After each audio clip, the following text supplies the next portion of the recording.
Hello friends, this is काजल कश्यप और आज मैंने अपनी वीडियो बनाई है पीजीबीपी पे। ये समरी वीडियो है। ये चैप्टर बहुत बच्चों को बहुत हार्ड लगता है, तो मैंने सोचा इस पे एक समरी वीडियो बनाई जाए।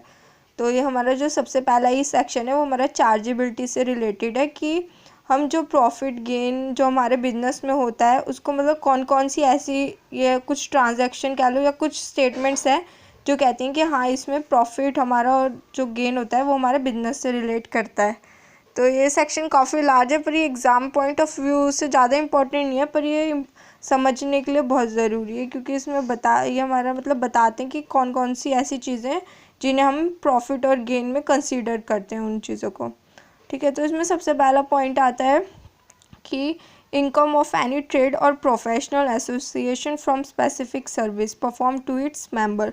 इसमें बताया गया है कि जैसे कोई भी प्रोफेशनल एसोसिएशन होती है, कोई ट्रेड ऑर्गेनाइजेशन कुछ भी होती है, तो उससे रिलेटेड वो अपनी जब भी हमें सर्विसेज देते हैं, जैसे कि हमारा खुद का आईसीआई हो गया, वो हमें सर्विसेज देता है। वो एक ट्रेड और एक प्रोफेशनल एसोसिएशन है। देखा जाए तो वो नॉन प्रॉफिट ऑर्गेनाइजेशन भी कह सकते हैं कुछ हद तक, पर ऐसा नहीं है। तो ऐसे में उनको जो भी इन सर्विसेज से उन्हें जितने भी पैसे आते हैं, है ना, तो जो भी वो सर्विस देते हैं तो ये हमें प्रॉफिट और गेन में हम उसे कंसीडर करते हैं।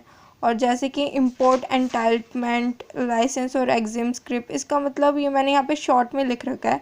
वैसे वहाँ अगर आप अपनी बुक में देखोगे तो उसमें ड्यूटी ड्रॉबैक करके और इंपोर्ट लाइसेंस काफ़ी सारा दे रखा होगा। तो उसमें शॉर्ट में उसका यही है कि जैसे जब हम कभी भी हम एक्सपोर्ट वगैरह करते हैं तो हमें उसमें ड्यूटी ड्रॉबैक का एक हमें सर्टिफिकेट मिलता है, क्योंकि जब भी हम एक्सपोर्ट करते हैं तो जो गवर्नमेंट होती है वो उसको प्रमोट करने के लिए हमें कुछ हद तक ऐसे सर्टिफिकेट देती है जिससे हमारी जो ड्यूटी वगैरह लगती है वो थोड़ी कम लगे। एक्सपोर्ट ड्यूटी लगती है तो वो हमें ऐसे करके सर्टिफिकेट देती है।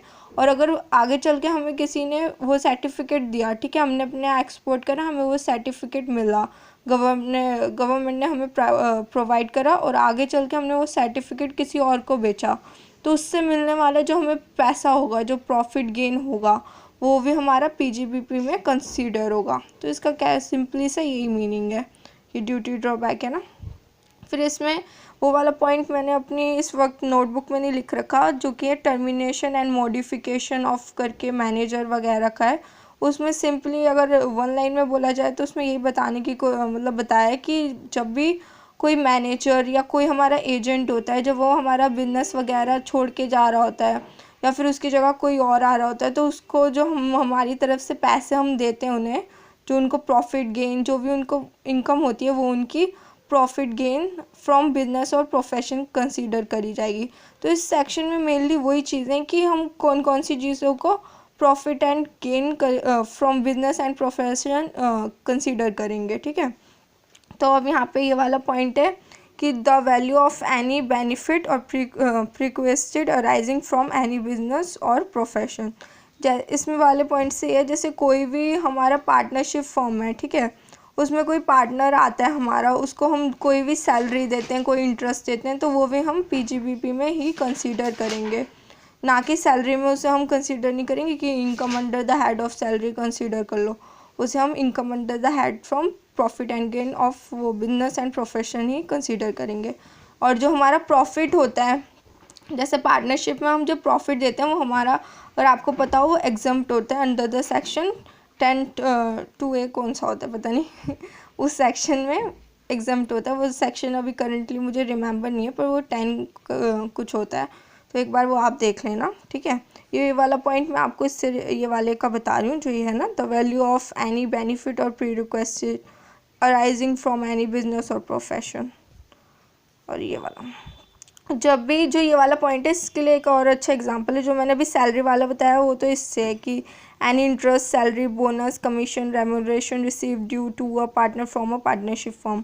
और द वैल्यू ऑफ ये, जैसे अब कोई बिजनेस है, ठीक है, और उसमें दो एम्प्लॉय आपस में काम कर रहे हैं, दूसरे एम्प्लॉयर ने या फिर एम्प्लॉय ने एक दूसरे को कोई भी गिफ्ट दिया या कोई भी प्री रिक्वेस्टेड कोई भी चीज़ दी, तो उसको भी हम, अगर उससे इनकम को भी हम इसी में बिजनेस एंड प्रोफेशन से ही रिलेट करेंगे, क्योंकि वो उसको एज अ कोई और फ्रेंडशिप या उसे वो बहुत अच्छा लगता है, इसलिए तो वो नहीं दे रहे, वो इसलिए दे रहे हैं ना क्योंकि वो बिजनेस और प्रोफेशन में साथ में काम कर रहे हैं, तो वो अपने बिजनेस और प्रोफेशन को प्रमोट करने के लिए एक दूसरे को वो चीज़ दे रहे हैं, तो इसलिए उस इनकम को भी हम इसी हेड के अंदर कंसीडर करते हैं।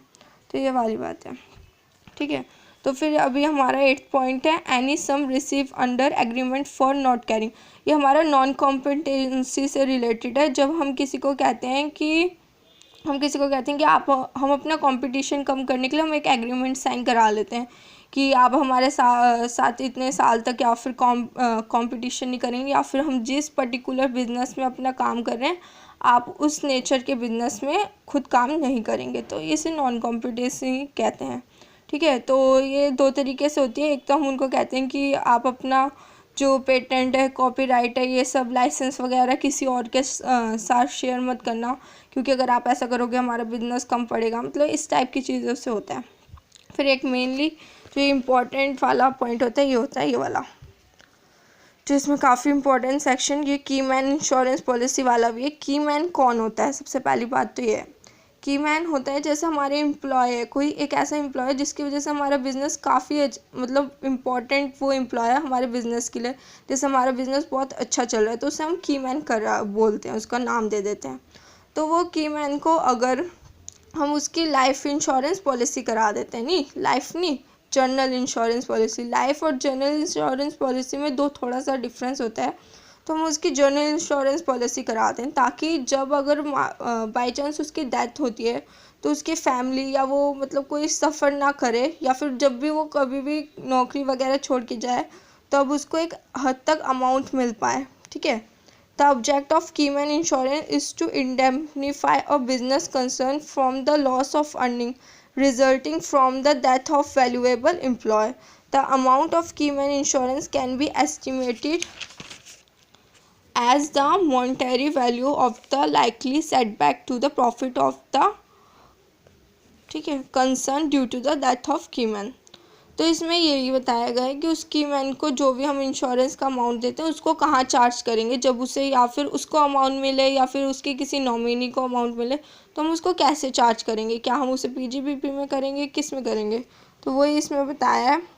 और इसमें जैसे अगर ये हमारा 10D एक सेक्शन है जिसमें कुछ एग्जम्पशन मिलती है, ये वाली पॉलिसी उसके अंदर कवर नहीं होती, तभी इसको हम किसी ना किसी हेड में चार्ज करते हैं। अगर उसका नॉमिनी एम्प्लॉयर हुआ, इन दैट केस कोई और नॉमिनी नहीं है, ना ही उसकी फैमिली, ना कोई उसकी फैमिली थी, ना वो खुद बचा, अब ऐसे में जो इंश्योरेंस पॉलिसी का वो तो अमाउंट तो मिलेगा ही, तो वो किसको मिल जाएगा? एम्प्लॉयर को। अगर एम्प्लॉयर को मिला तो इन दैट केस वो चार्ज होगा पीजीबीपी के हेड में, इनकम फ्रॉम पीजीबीपी के हेड में होगा। और अगर वो अमाउंट उसको खुद को मिलता है, ठीक है, अब ज़रूरी नहीं है यहाँ पे इन केस ऑफ डेथ, अगर मान लो उसका रिटायर हो गया, वो चला गया, अब एंड में उसको मिलेगा डेथ, तो ठीक है, एक वो मतलब सेटबैक तो यही होता है कि डेथ के केस में मिलेगा। अगर डेथ नहीं हुई तो अगर उसको मिला तो वो एम्प्लॉय की सैलरी की तरह से ही कंसीडर करेंगे, और अगर उसकी फैमिली को मिलता है तो वो होगी इनकम फ्रॉम अदर सोर्स।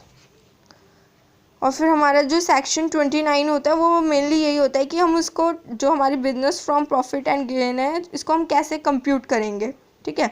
ये कंप्यूटेशन से रिलेटेड होता है, ये हम आगे काफ़ी डिटेल में पढ़ेंगे। कंप्यूटेशन जब क्वेश्चन वगैरह करोगे तो ये तो तब का होता है। फिर हमारा आता है सेक्शन 30, ये हमारा होता है rent, repairs, rates and taxes and insurance for building. ये एक बात याद रखना, जो सेक्शन 30 होता है वो बिल्डिंग से होता है। सेक्शन 31 होता है कि हम कभी भी कुछ रेंट दे रहे हैं, पे कर रहे हैं, रिपेयर्स कर रहे हैं, रेट्स, म्यूनसिपल रेट्स, टैक्सेस पे कर रहे हैं, अपनी बिल्डिंग के मतलब कोई हमारा लॉस वगैरह हुआ है, डिस्ट्रक्शन हुआ है, उससे रिलेटेड कोई इंश्योरेंस पे कर रहे हैं, तो ये उससे रिलेटेड होता है सेक्शन 30 बिल्डिंग के। और जो हमारा सेक्शन एक आगे अभी हमारा है 31, वो होता है प्लांट, मशीनरी एंड फर्नीचर। तो ये हमारे ना आगे पीछे कर देते हैं, कई बार हम सोचते हैं कि सेक्शन 30 प्लांट, मशीनरी या फर्नीचर, ऐसा नहीं होता। तो आप इसको एक पॉइंट से याद रख सकते हो कि सबसे पहले बिल्डिंग आएगी तभी तो प्लांट हम लगाएंगे बिल्डिंग के अंदर, तो इसलिए प्लांट वाला सेक्शन बाद में आएगा। तो ये जो हमारा सेक्शन 30 है इसको हम थोड़ा डिटेल में पढ़ लेते हैं। इसमें है कि जब भी कोई एसएससी, ठीक है, रेंट पे करता है अपने प्रीमाइसेस यानी उस बिल्डिंग के लिए जहाँ पे उसका बिजनेस और प्रोफेशन चल रहा हो, बिजनेस और प्रोफेशन एक कंडीशन है कि वहाँ चल रहा हो, तभी उसको डिडक्शन मिलेगी। बिजनेस ही नहीं है तो फिर कहाँ मतलब उससे कोई डिडक्शन नहीं मिलेगी। इस सेक्शन 30 में यही है कि हम जब भी कोई रेंट पे करते हैं एज अ टेनेंट, जब भी हम कोई रेवेन्यू रिपेयर्स करते हैं अपनी बिल्डिंग के लिए, या फिर कोई करंट रिपेयर्स करते हैं अपनी बिल्डिंग पे कराते हैं, या फिर अपनी बिल्डिंग से रिलेटेड कोई लोकल रेट्स म्यूनसिपल टैक्सेस भरते हैं, तो उसकी हमें क्या मिलती है, डिडक्शन मिल जाती है अपनी उसमें, जो हम अपने लास्ट में कंप्यूटेशन करते हैं ना, business income under the head of business and profession, उसमें हमें क्या मिलती है, डिडक्शन। यानी कि ये सारे एक्सपेंस लेस हो जाते हैं। पहले तो ये सारे एक्सपेंस ऐड होंगे, फिर जाके ये लेस हो जाते हैं, तो उसको हम डिडक्शन मिलते हैं। तो ये सेक्शन 30 मेनली डिडक्शन के लिए है आपका, जो कि हमारी बिल्डिंग से होती है। फिर हमारा होता है section 31, repairs and insurance of machinery plant and furniture. ये हमारा होता है इन सारी चीज़ों से रिलेटेड, जब भी हम कोई भी रिपेयर या इंश्योरेंस कराते हैं तो ये हमें उसकी भी डिडक्शन मिल जाती है। तो इन दोनों सेक्शन में ना एक बहुत इंपॉर्टेंट पॉइंट है जो रिमेंबर रखना आपको, वो होता है कि जो हमारी ये जो रिपेयर्स वगैरह या हमारे जो भी हम खर्चे कर रहे हैं करंट एक्सपेंस, ये हमारे कैपिटल नेचर के नहीं होने चाहिए, रेवेन्यू नेचर के होने चाहिए, तभी हमें इनकी डिडक्शन मिलेगी, वरना नहीं मिलेगी। ठीक है। और जैसे कि हमारे जो ये एक्सपेंस होते हैं, ये हमें एज अ टेनेंट ही खर्च करने हैं। अगर हम एज अ ओनर करेंगे तो हमें इसकी डिडक्शन नहीं मिलेगी। अगर हमें एज अ ओनर सिर्फ 2-3 चीज़ों की डिडक्शन मिलेगी, फिर हमें बाकी सारी चीज़ों की डिडक्शन नहीं मिलेगी। जैसे कि रेवेन्यू रिपेयर्स हो गए, करंट रिपेयर्स हो गए, इन सब की ही डिडक्शन मिलेंगी। उसके अलावा जैसे हमारी इंश्योरेंस, ये सब औरों की डिडक्शन नहीं मिलेंगी, और रेंट वगैरह इन सब की नहीं मिलेगी। फिर हमारा आता है सेक्शन 43(1), ये हमारा रिलेट होता है एक्चुअल कॉस्ट से। एक्चुअल कॉस्ट हमारी क्या होती है, जब हम डेप्रिसिएशन निकालेंगे, हमारे पास कोई कॉस्ट होनी चाहिए, उसी पे तो हम डेप्रिसिएशन निकालेंगे। तो ये सारे सेक्शन हमारे उससे रिलेटेड है। तो सबसे पहला पॉइंट होता है ये the cost of scientific research. ठीक है। तो साइंटिफिक रिसर्च का ना आगे काफ़ी बड़ा सेक्शन है हमारा 35, उससे रिलेटेड काफ़ी पॉइंट्स है उसमें कि हमें कैसे डिडक्शन मिलेंगी। तो इसमें मेनली बताया गया है, उसमें क्या होता है, हमें डिडक्शन 100% तक, 200 तक, 175 तक मिल जाती है।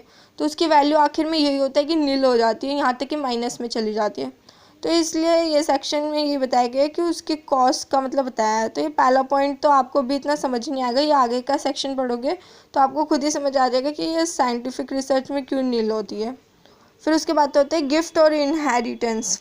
जब हमें गिफ्ट या कोई इनहेरिटेंस में हमें कोई एसेट मिलती है, डेप्रिशिएबल एसेट मिलती है, तो उसकी कॉस्ट हम कैसे निकाले जाए। हम क्या करेंगे, कॉस्ट ऑफ एसेट में से हम actual cost of previous owner, ये सेक्शन अगर आपने इनकम फ्रॉम कैपिटल गेन पढ़ा है तो उसमें आपने ये पढ़ा होगा 49(1) पढ़ा होगा कि when we carried a cost of acquisition of the previous owner. तो ऐसे इसमें वो माइनस कर देते हैं। सिमिलरली हम डेप्रिशिएशन अलाउ तो करते हैं, अब ऐसा नहीं करेंगे कि डेप्रिशिएशन हम इसी साल का डायरेक्ट माइनस कर देंगे, हम डेप्रिशिएशन अलाउ भी करेंगे, प्रीवियस ओनर का भी हमें पहले लेस करना पड़ेगा, फिर हम खुद का जो एज अ प्रेजेंट हमारा जो चल रहा है टाइम, उसका भी डेप्रिशिएशन माइनस करेंगे। तो इस टाइप के क्वेश्चंस भी आते हैं, तो ये उसमें से रिलेटेड है। फिर हमारा होता है सेकंड हैंड असेट्स।